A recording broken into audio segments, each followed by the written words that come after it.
Hello people, this is Socrates Son. Today I will be responding to this video. Jordan Peterson mocks Islam and gets a heavy dose of reality. Embarrassing. These two 22-year-olds thought to themselves, what to do today? Let's embarrass one of the most intelligent people on the planet. We are that smart. He doesn't know anything, obviously. We, the 20-year-olds, we know better. Okay, let's see. This as a threat in Islam, in the more fundamentalist forms of Islam. It's like, well, you should submit to Allah. It's like, hey, fair enough. Allah as interpreted by who? Oh, totalitarian, misogynistic mullahs. How about no? I don't buy your Allah. And well, I don't see who made you the good. I'm fond of, I can't remember who said this, but someone said that the poor believe religion is true, the middle class believes it's false, and the rich believe it's useful, or the powerful believe it's useful. I'm not powerful or rich, but I certainly consider it useful, and I can see that the lack of it has its negative impact as well. I just don't wish to submit myself to a rigid ideology of that kind, combined with the fact that I don't believe in the big guy in the sky, right? Okay, so let's not make it, okay, so let's agree that you shouldn't subordinate yourself arbitrarily to a rigid structure. Now, you might want to do that sporadically to discipline yourself, right? But the object shouldn't be submission. Now, what's weird in the biblical narrative, is that the goal is not submission. It's so weird. It's covenantal relationship. And covenantal relationship is actually relationship. So one of the things you see with Moses, for example, and you also see this with Abraham, is that they're constantly negotiating with God. What Peterson is saying here, I also noticed by my own, and I already said many times in my videos, why Christian theology works and Islamic theology doesn't. In Christian theology, God is a father, not a dictator. And then if you go to my equation, reasonable to believe equals level of claim plus level of conviction this claim demands divided by the evidence. Exactly because the level of conviction when you are a father, not a dictator, is lesser, that makes Christianity reasonable to believe. Okay, so Jordan Peterson realized something. I also realized something independently. I made an equation, and what Peterson is saying now fits perfectly with my equation. And that's the reason why Christian theology works and Islamic theology doesn't. That's why the name of my next book, by the way, is We Who Wrestle with God. It's a negotiation. It's not a submission. And so God is always threatening to wipe out the Israelites in the desert. He's just sick and tired of their idol worship and their whiny resentment and their bitterness and their worship of the past tyranny. And he's constantly threatening just to wipe them out and start again. Okay. He has said so much already. Just from that 1 minute, he has said, and the host as well has said so much. And I want to try and kind of unpack it because no, in fact, Rami, he said a single point. You like to pretend in your mind that he said much to avoid the implications of what he's saying. What he said is that the type of theology that demands people to be slaves doesn't work in a kind of hypothesis where God is hiding. Okay, so God hidingness doesn't allow for a God being a dictator because the level of conviction God demands overstates the evidence he provides. On the other hand, if you are a father, you can hide because you are not demanding the people to be slaves. Moreover, especially, he says, when your theology is interpreted by other people. That is his single point, Rami. And this is exactly the point you will, I imagine, you will totally miss. Sometimes when he speaks, it's hard to understand what he's saying.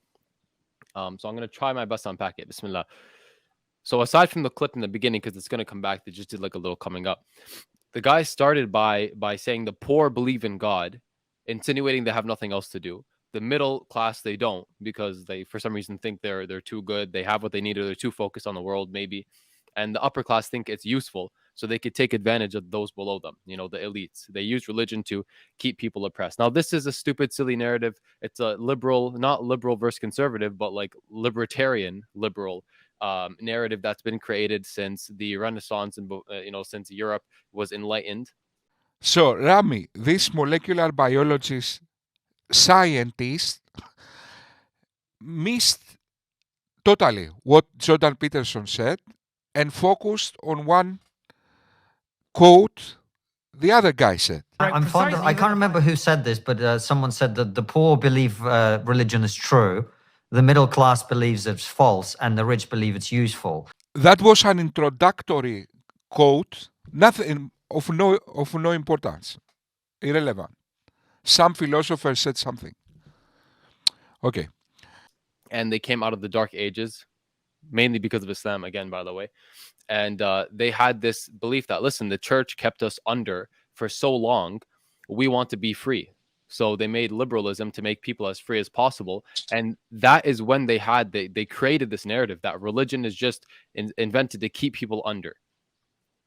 Their oppression built up for so long into this energy that just exploded into I want to be free and all religion sucks, and the energy is being transferred down generation to generation, and that's why we have this narrative around today. Ask yourself, why does this narrative exist? You don't know. It just does. I just told you why.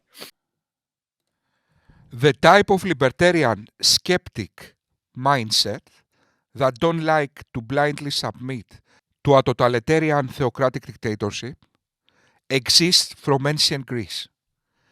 And if you, Rami, think you can put the greatest philosophers in history inside a little box and write on top of the box, call them spoiled little brats that are doing their small revolution because Christianity was oppressing them, go right ahead.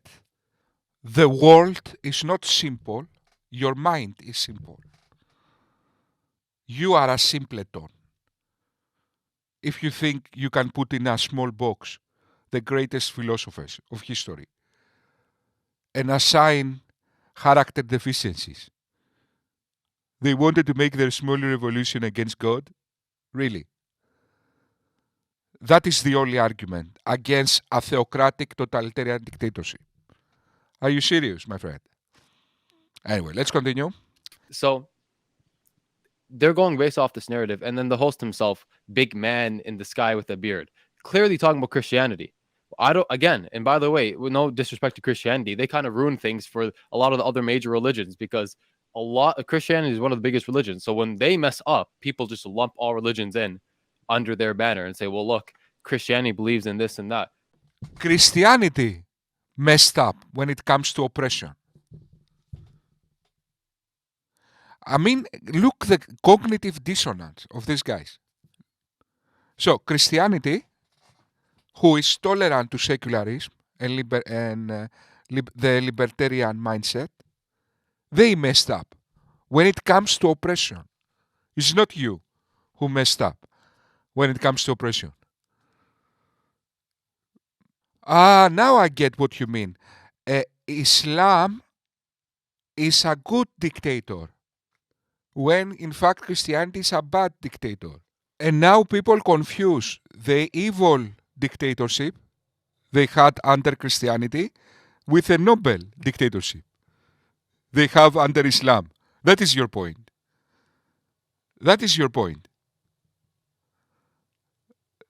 That people don't trust Islam because they have the bad experience from the evil dictatorship of Christianity.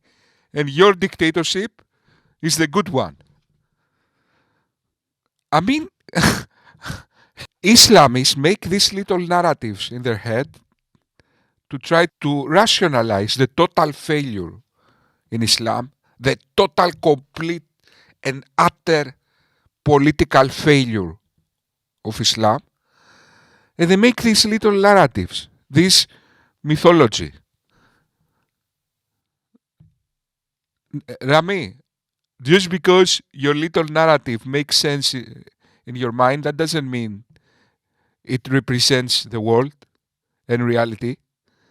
It's just a sweet story you made in your mind to try to rationalize what you see, the failures of Islam you see all around you. How does God love everyone, even people who do insanely horrible things? We don't have that stuff in Islam. But Anho, how are you feeling about the video so far, man? I'm just trying to understand like where he's coming from. Like what happened mentally with him that he had this like just switch up. You know, because like we saw him in the videos that he was making with Muhammad Hijab. Yeah. And it seemed as though he was actually listening. He was sincere. He was making some kind of progress. He was making some kind of progress. Jordan Peterson. My dear young man, do you seriously believe that you... Okay, let's no, okay, let's just say, my dear friend, you are not the forgotten lost child of Einstein. Your mother, one time Einstein was drunk and had a relationship with your mother, and then he forgot. Let's say you are not the miracle child. Let's say, maybe you are, I don't know. Jordan Peterson, my friend, is one of the most intelligent people on the planet. Just your age. You are, I don't mean AIDS, the disease, your age. You are a 22-year-old person. Do you seriously think that you can say to Jordan Peterson, he has lots to learn, and then you attack his character? Again, that's the small narratives you make up in your mind, the mythology. That whoever doesn't agree with you is not sincere. He can only be not sincere. And that kind of narrative they get from the Quran. Okay, whoever is a disbeliever, it must have some kind of deficiency in his heart. He is evil. Has nothing to do with sincerity. He's just having another opinion than you. Yeah. But what I don't understand is that he's saying that like you have the prophets like Moses and Isa alayhi salam, bro, and he's saying that they were wrestling with God, but they weren't submitting. It's like, bro, they definitely were submitting to God. They definitely were submitting to God. Like every single prophet has submitted to God. Every single person in this world submits to God. And if you're not submitting to God, then you're going to submit to something else. So what is that other thing that you're submitting to? Is it money? Is it the government? Like, what is it? You know, that's the real question. Not only you have stupid cliché narratives, you also have stupid cliché arguments. You take from highly intelligent molecular biologists. In this case, Mohammed Hijab and Daniel Hakikatsu. That is the let's ignore all context argument and just focus on words. Everybody submits. Sweden submits. Nazi Germany submits. So obviously Sweden is Nazi Germany. So I'm just kind of confused that he's saying they did not submit. Like, where's he getting this understanding from? Yeah. So he's going based off the Bible. And the Bible, it does have this narrative. We've read some verses that even talk about some of the prophets of God, alayhim salam, and what it says that they did. So it wouldn't be surprising. I think for him specifically, I think it's never a black and white thing, right? It's always complex, many different colors that go into this kind of thing. So I think there are personal reasons. There are reasons around his upbringing. I think there are maybe even financial reasons. I know he's employed by a very specific organization who I will not name, that's backed by a very specific group who I also will not name. But if you guys want to do the research, just type into Google. The one that should not be named. He means the Jews. Rami, I know you watched 10 Muhammad hijab videos, so you now feel qualified to teach in universities and even advise Jordan Peterson. But try to put down your ego for a moment, forget your credentials, and focus. Jordan Peterson made a 1 + 1 = 2 statement. Even Muslims accept, by the way. In Christianity, he said, God has a personal relationship with humans. That is a true statement. Even Muslims accept that. In Islam, he then said, Allah has a slave-master relationship. This is factual. Even Muslims accept that. He then went on saying, I won't submit to Islam as interpreted by misogynistic totalitarian mullahs. He doesn't need to be a hypocrite or in a conspiracy with Jews to make this simple statement. You'll figure it out, inshallah. And Yeah. you know, accepting Islam or something would hinder Ruin him that. from, Hey, you know, we'll ruin that. from that. man. Yeah. So many reasons. But yeah, what were you gonna say? Bro, I mean, he says in the beginning too, like, oh, you have to submit to Allah, and he's like, okay, fair enough. But then he said, but whose interpretation of Allah are we talking about? Like, bro, are you serious? Like Allah, the creator, the one who created everything and everyone. Like, how is that so complicated? Why are you complicating things? Yeah. And I think when it's weird because this is something that's pointed out in a discussion he had with Muhammad Hijab, where as soon as he was asked about a religious endeavor, he overcomplicated the whole thing. He literally asked, like Muhammad Hijab asked, "Do you believe in God?" or something like that, and Jordan Peterson responded by saying, "What do you mean by do? What do you mean by you? What do you mean by believe? And what do you mean by God?" Excuse me? Yeah, What do I mean by this. do?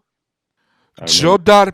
Jordan Peterson said that I don't like to submit to a totalitarian dictatorship as interpreted by misogynistic totalitarian mullahs.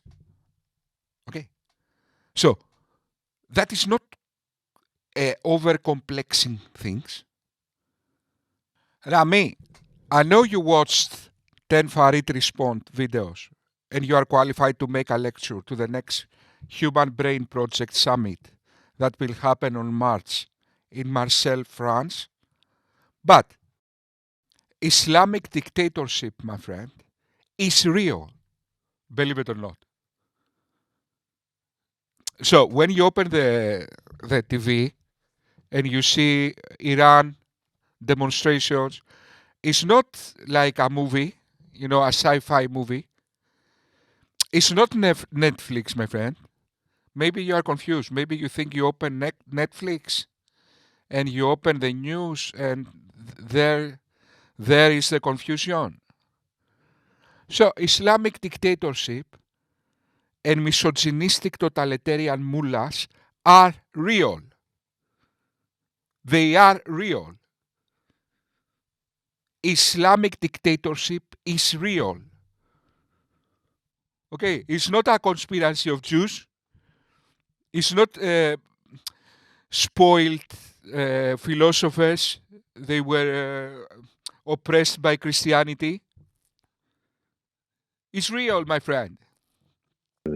Yeah, it's insane. It's okay. Maybe we have to define God. No problem. We'll define God. It's not an issue because people understand God to be different things. Okay, we'll define God. Believe. Okay, maybe we can define believe because iman in Islam, right? Like faith is not just a blind faith. It's something based on evidence. So you can.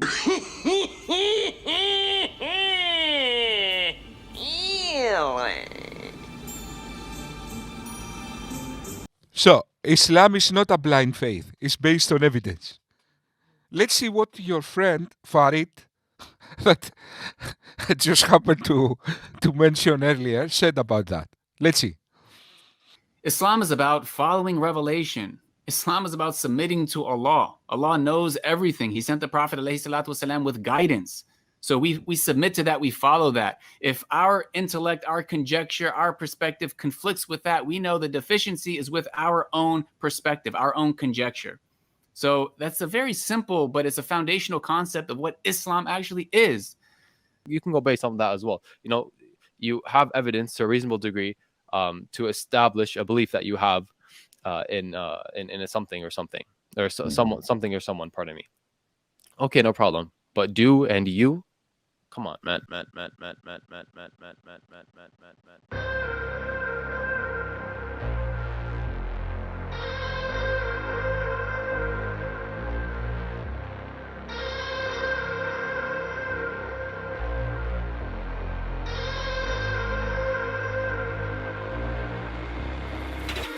This electrical reorientation